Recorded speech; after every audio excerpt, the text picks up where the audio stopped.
Kwa majina naitwa Dr. Godfrey Kato Kaizirege, daktari bingwa wa magonjwa ya uzazi na kizazi maarufu kama magonjwa ya kina mama. Nafanya kazi hospitali ya kanda ya rufaa ya Bugando. Napenda kuwashirikisha kuhusu ugonjwa wa fistula ya uzazi. Fistula ya uzazi inapatikana pale tu mama anapokuwa amepata uchungu pingamizi. Mama mwenye ujauzito anapojifikia wakati wa kwenda kujifungua anakuwa kwenye uchungu, lakini uchungu ule unakuwa ni wa muda mrefu zaidi ya masaa 18 mpaka 24 ipo kwenye uchungu. Hali hii inamsababishia kuwepo na tundu kati ya uke na kibofu cha mkojo au saa nyingine njia haja kubwa na uke.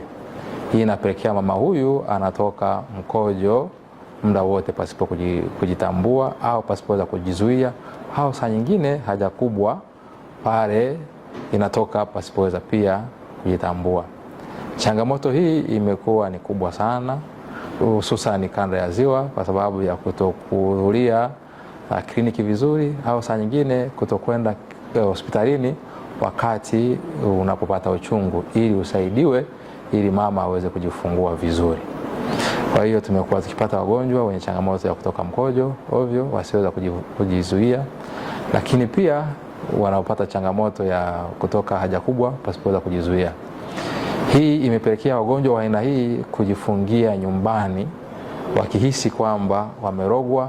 Kwa sasa inawapelekea pia wagonjwa hawa kujihisi kutengwa na kujitenga na jamii, na hii saa nyingine inawapelekea wao wasishiriki shughuli zozote za kijamii kwa sababu ya hali wanayokuwa nayo kutoka mkojo, kutoka kinyesi pasipoweza kujizuia.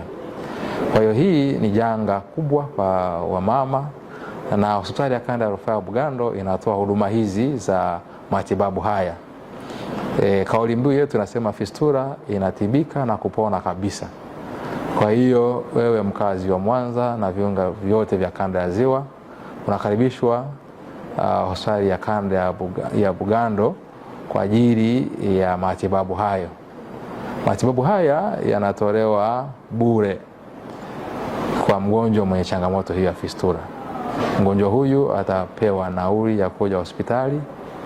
Akiwa hospitali atafanyiwa upasuaji na kupata maradhi na chakula, lakini baada ya hapo atapewa nauli pia ya kurudi nyumbani. Changamoto hii imekuwa ikiwapata hasa watu wasiokuwa na kipato, wasioweza kwenda hospitalini kwa ajili ya kupata huduma stahiki wakati wa kujifungua, wakati wa uchungu na kujifungua. Kwa hiyo tunawahimiza wote wenye changamoto za fistula ya uzazi wafike kwa ajili ya kupata matibabu. Ukiachilia fistula ya uzazi, zimekuwepo fistula nyingine zinazojitokeza aidha wakati wa matibabu wa upasuaji, na fistula hizo nazo zinatibika. Kwa hiyo kama kuna mgonjwa yeyote anatoka mkojo baada ya kufanyiwa upasuaji, anatoka haja kubwa kinyesi baada ya kufanyiwa upasuaji, hizo nazo ni aina ya fistula ambazo nazo zinatibika hospitali ya kanda ya rufaa ya Bugando. Kwa hiyo kama una ndugu, jamaa au rafiki mwenye changamoto hii au jirani mwenye changamoto ya fistula, basi awasiliane nasi kwa ajili ya matibabu yake, au afike hospitali ya kanda ya rufaa ya Bugando, atapokelewa vizuri na ajielezee kwamba ana fistula, na watampokea na atapatiwa matibabu stahiki. Narudia, kauli mbiu yetu ni fistula inatibika na kupona kabisa. Kwa hiyo tusiwafiche wagonjwa majumbani, wagonjwa hawa tuwalete kwa ajili ya matibabu, na matibabu haya yanatupa uhakika wa wagonjwa hawa pia kupona. Kwa hiyo ili kupunguza au kuzuia fistula, tunawahimiza watu waende kliniki za uzazi, lakini pamoja na hayo wapate ushauri mzuri kuhusiana na namna ya kujifungua, na pia waende vituo vya afya kwa ajili ya kusaidiwa mchakato wote wa kujifungua, wa uchungu na kujifungua.